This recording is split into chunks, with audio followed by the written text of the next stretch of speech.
Tidak semua, tapi mereka amat perlu syafaat di saya. Ini Nabi. Okey. Dan kita dapat melihat bagaimana sabarnya Nabi dalam dakwahnya, sebagaimana kita boleh melihat dalam peristiwa di Taif. Di Taif ni bila Nabi SAW bila penduduk Mekah tak nak terima, macam-macam ikhtiar dah buat, maka orang kata mencuba nasib, pergi ke Taif. Mudah-mudahan penduduk di sana mereka terima. Rupanya lebih kurang.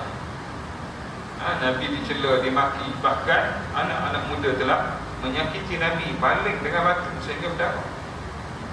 Maka bila Nabi berundur, duduk dalam berehat daripada kepenatan dan cedera sedikit kakinya kerana dibaling oleh budak-budak nakal, budak-budak muda, maka datang malaikat Jibril AS.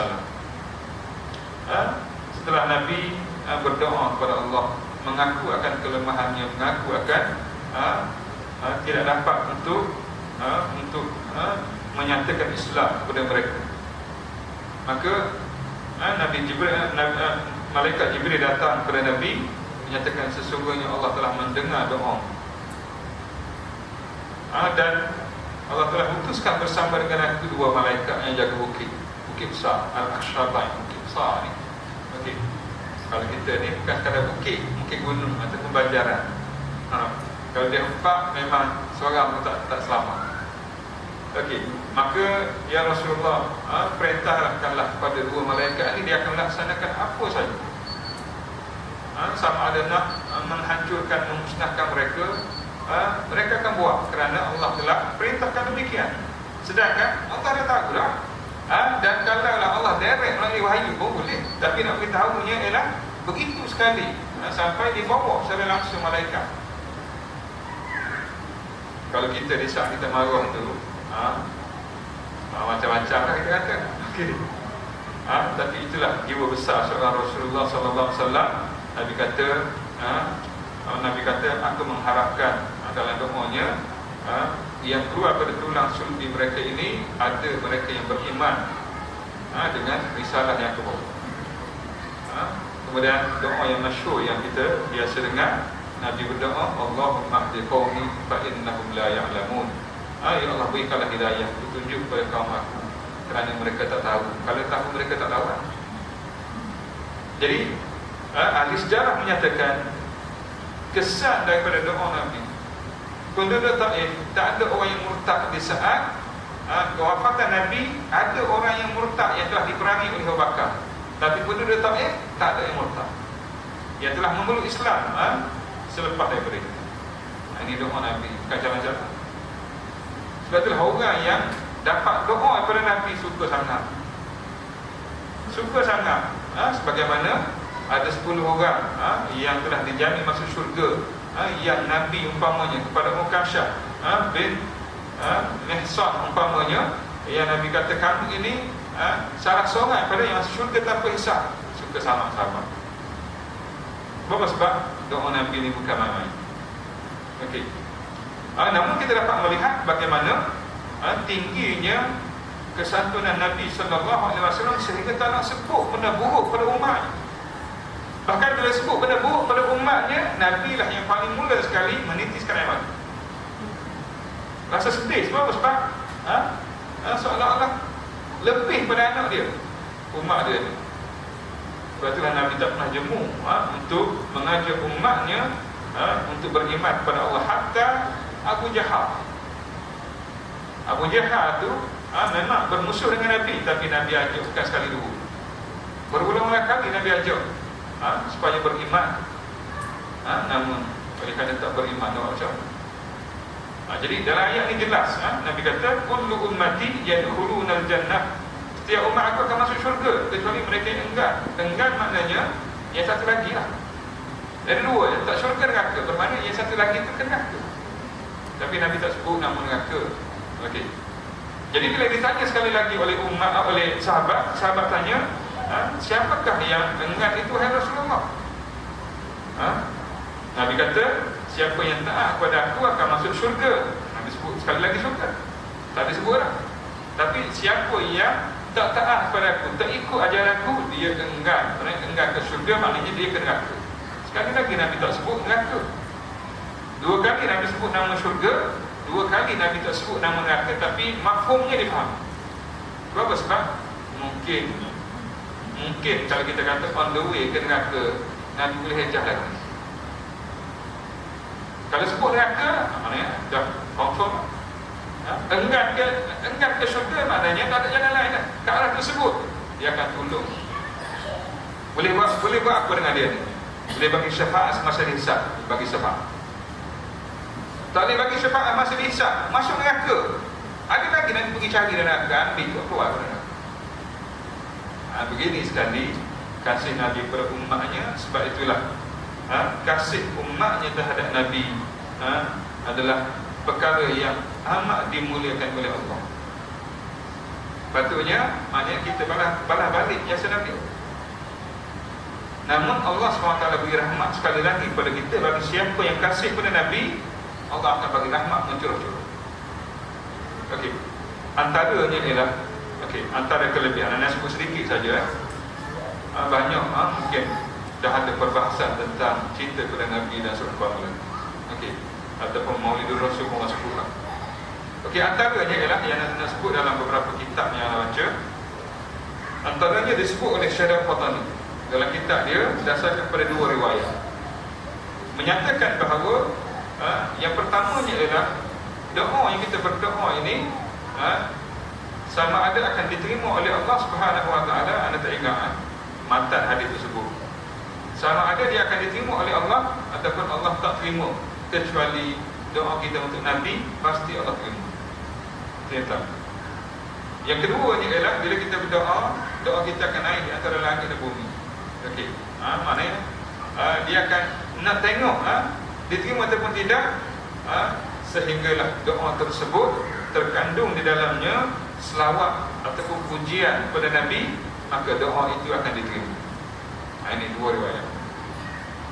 Maka perbahasan tentang doa diterima ni perbahasan yang cukup umum, cukup luas.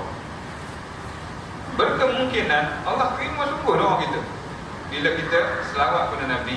Sebab itulah Syekh Abdul Muqti, salah seorang pengarang dalam kitab Jawharatul Tauhid, syarah pada kitab Jawharatul Tauhid, karangan Syekh Ibrahim Al-Laqani. Okay. Ya, kita ni yang kita bahas kalau kitab Tauhid, matan dia ada dua ya. Okey, Jawharatul Tauhid satu yang biasanya, satu laginya ialah Ummu Al-Barahi. Okey. Dua. Memang ada seperti itu. Jadi dalam syarah ini dia kata dalam bab berkenaan dengan selawat kepada Nabi lah, dalam mukadimah.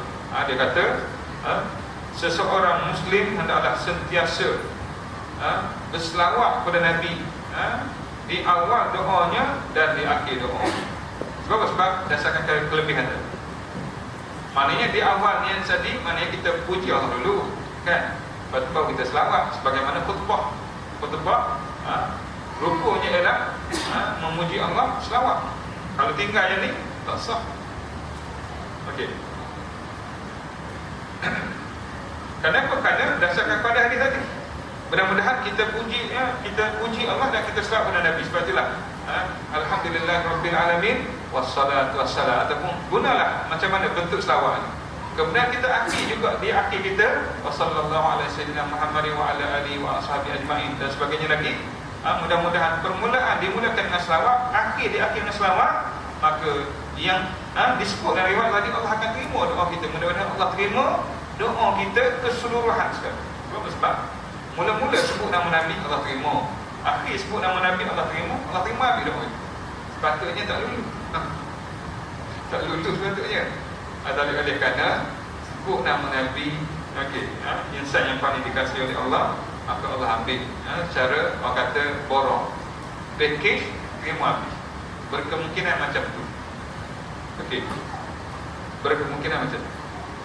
Ataupun berkemungkinan juga kalau Allah tak terima doa kita, guru kita ni, Allah tak terima doa kita, yang kita terima kita doa, tapi dalam banyak-banyak doa Allah tak terima, pasti Allah terima doa kita selawat Nabi. Yang lain semua kena reject, tapi doa tahap Nabi pasti Allah terima. Teruk macam mana sekalipun, berat macam mana sekalipun, Allah terima. Walaupun Allah terima hanya doa selawat itu saja, dah benar-benar menguntungkan kita. Sebab apa? Sebab disebut dalam hadis. Nabi sebut apa? Nabi kata, "Man shalla alayya salatan sallallahu alaihi biha asyara." Barang siapa yang selawat pada dengan sekali, Allah akan berselawat padanya dengan 10 kali. Bermakna selawat maksudnya ialah Allah akan kurniakan padanya rahmat dan kelebihan. Itu kalau doa itu saja diterima. Dah banyaklah kelebihan. Apa lagi kalau doa lain Allah terima? Ada kalau Allah tak terima, tak bagi sekarang, kita minta aku nak jadi orang orang yang nombor 1 paling kaya di Malaysia, contohnya, Allah tak bagi. Okey. Tapi bila Allah terima, Allah simpan di akhirat, tak rugi dalam bentuk kebaikan. Jadi itulah hebatnya selawat kepada Nabi sallallahu alaihi wasallam. Okey. Menjelaskan tentang ketinggian kemuliaan Nabi. Okay. Yang kedua, untuk menjelaskan ketinggian kemuliaan Nabi-Nya adalah dibahas oleh Syekh Daud Qadhani juga. Dia kata, menurut pandangan yang lebih rajih, yang lebih kuat di kalangan ulama dalam membahaskan bentuk selawat, okey, untuk lari daripada khilaf, kita ke dalam selawat kita kena buat dua-dua sekali, iaitu as-salatu wassalamu. Kalau kita kata as-salatu ala Nabi, tak salah, tapi ada sebahagian ulama lain memakruhkan. Okey. Sebab biasanya digunakan macam tu. Sebab itulah kita kena sallallahu alaihi wasallam kan. Dia ada sekali. Sebab nak gambarkan tentang protokol penting yang kita kena jaga ni. Kalau kita tengok protokol bila melibatkan sultan, itu pun berat. Berat tu. Okey, kena buat macam ni, buat macam ni. Anda pernah masa anda masuk istana Terengganu. Okey, bahagian protokol kata, kalau dia kata, kalau ustaz, dia kata kalau sultan ajak makan kerupuk, ustaz kena makan kerupuk tanpa bunyi krok. Kena kata macam mana? Berat kata. Protokol. Tak payah makan kata. Kena makan kerupuk yang masuk angin, tak apa. Jadi protokol.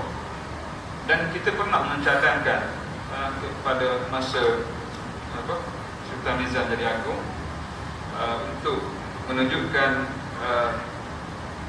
supaya menjadi contoh, iaitu kita cadangkan supaya 2 minggu sekali, ataupun kalau boleh seminggu sekali, dia akan menghadiri majlis ilmu. Maknanya dia akan hadir. Cuma kita beritahu pada masjid tu lah, takut terkejut. Kata aku nak mari ni majlis ilmu, cuma protokolnya tak payah. Makan tak payah, makan yang paling payah. Okey, mari solat, lepas solat balik. Sebab bila dia mari seorang, semua yang lain kena mari. Okey, menteri kena mari, orang ni kena mari, orang ni kena mari. Jadi bila kita cadang macam tu, orang bagi betul kata nila, kita faham lah, dia tak nak lah. Okey, jadi kalau buat demikian, dia akan jadi contoh yang baik. Dan orang akan ikut. Sebab itulah disebut an-nasu ala dini mulukihim. Rakyat ni di atas agama pemerintah. Sebab kalau pemerintah buat, ramai akan ikut. Tapi tak berjaya lah. Tak berjaya disebabkan oleh protokol. Tapi bila buat hiburan, boleh ulang. Itu boleh. Okey. Jadi dengan Allah, dengan Nabi, Nabi ni tinggi lagi.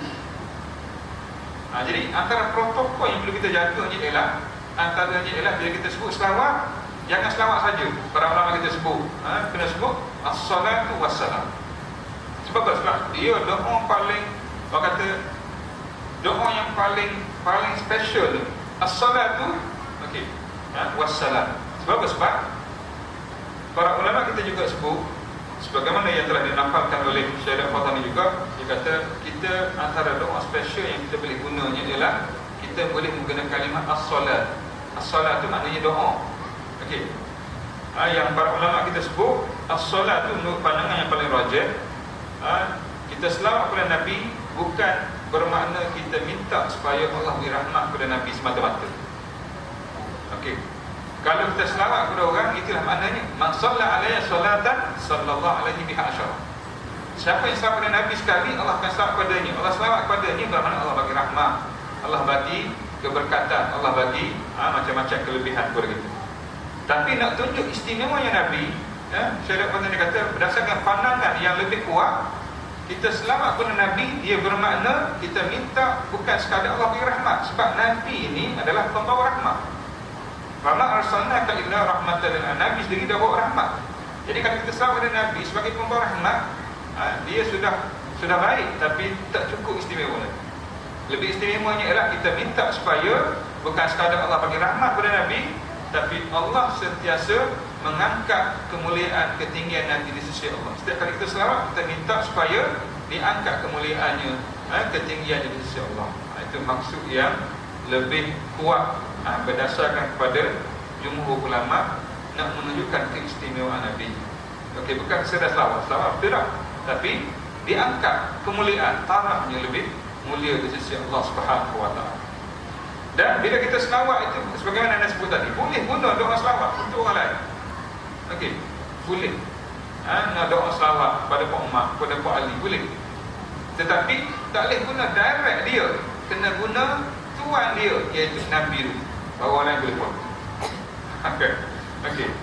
Kalau kita kata as-salatu, okey, kita kata as-salatu wassalamu ala, sebut dulu Sayyidina Muhammadin, sebut siapa dia lepas tu, wa ala alihi, keluarganya, wa ala ashabihi, wa ala azwajihi. Lepas tu siapa lagi kita nak sebut? Sebutlah nama siapa? Okey, sebutlah Pak Ali, Pak Abu itu. Tapi kalau kita kata as-salatu ala Pak Abu, Pak Ali, tak boleh. Kalau kau tak kena. Sebab as-salatu wassalam ini doa untuk ditujukan untuk Nabi dan umatnya boleh follow di belakang. Tak boleh terus direct pada orang tentang keistimewaan, ketinggian Nabi sallallahu alaihi wasallam. Itu kalau kita bercakap bab protokol. Okey. Jadi boleh. Jadi kita nak doa boleh. Sebab itulah kita biasa baca wassalatu wassalamu ala Sayyidina Muhammadin wa ala alihi wa ashabihi wa man sara ala nahjihi wa da'watihi ila yaumiddin. Okey, ambil maksud sekali. Ini nak menggambarkan tentang betapa tingginya kedudukan Nabi sallallahu alaihi wasallam di sisi Allah, sehingga kan dia letak satu protokol yang special untuk Nabi kita Muhammad sallallahu alaihi wasallam, sebagaimana kita tahu kedudukan Nabi dalam peristiwa Isra dan Mi'raj, yang telah dicerita kedudukannya, kemuliaan dan ketinggiannya. Okey. Dan satu lagi ialah bila kita selawat kepada Nabi dan kepada keluarga Nabi, nak tunjuk Nabi ni hebat tak hebatnya ialah bila menurut sebahagian ulama, bila kita selawat Allahumma salli ala Sayyidina Muhammad wa ala alihi, dan keluarga ke atas keluarga. Bila sebut keluarga Nabi, ada pandangan ulama mengatakan keluarga yang mempunyai pertalian darah, okey, keturunan Nabi lah, okey. Dan ada juga yang mengatakan sebenarnya keluarga besar Nabi ni ialah bukan sekadar yang mempunyai pertalian darah, okey, daripada Fatimah, daripada Ali, okey, Hasan, Husin, dan seterusnya. Tapi ini ialah keluarga Nabi ni ialah keluarga besar Nabi yang ikut iaitu akidah yang beriman kepada Allah, ada keluarga Nabi. Bahawa cara Nabi kata ana lakum bimanzilatil walid, aku dengan kamu ni martabatnya seumpama walid, ayah dengan anak. Dan isteri-isteri Nabi, okey, disebut sebagai ummahatul mukminin, ummul mukminin, ummahat terjamu. Bermakna bila Nabi wafat, haram kepada orang untuk berkahwin dengan isteri-isteri Nabi, kerana taraf mereka adalah seumpama ibu. Walaupun jangan buat macam ibu betul, ada segi aurat, ada segi apa, tapi kedudukannya, kemuliaannya bermakna tak boleh kahwin. Ini tentang keistimewaan yang ada pada Nabi SAW. Kita ni seumpama anak, sebagaimana seorang bapa kasih pada anak, Nabi lebih pada itu lagi. Jadi inilah beberapa ketinggian yang ada pada Nabi SAW yang dapat kita tengok. yang dapat kita tengok, kita lihat, dan banyak lagi sebenarnya yang boleh kita sebut. Okey, kedudukan istimewanya Nabi sallallahu alaihi wasallam yang tidak dipertikaikan lagi. Okey. Yang kedua, itu yang pertama. Yang pertama kita tengok sedikit tentang kelebihan-kelebihan Rasul kita Muhammad sallallahu alaihi wasallam. Okey. Kemudian yang kedua ialah kita tengok tentang apakah yang sebagaimana anda sebut tadi, apakah hadis ni Nabi itu hadis.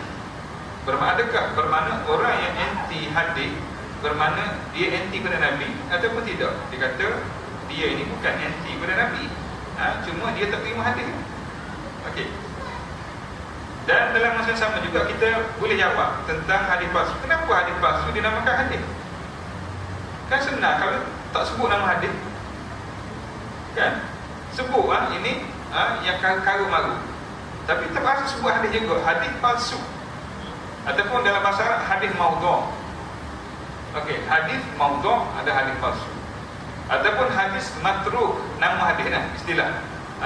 Hadis matruk. Hadis matruk ialah hadis yang dituduh, orang itu dituduh memasukkan hadis, maka riwayat dia dinamakan sebagai hadis matruk.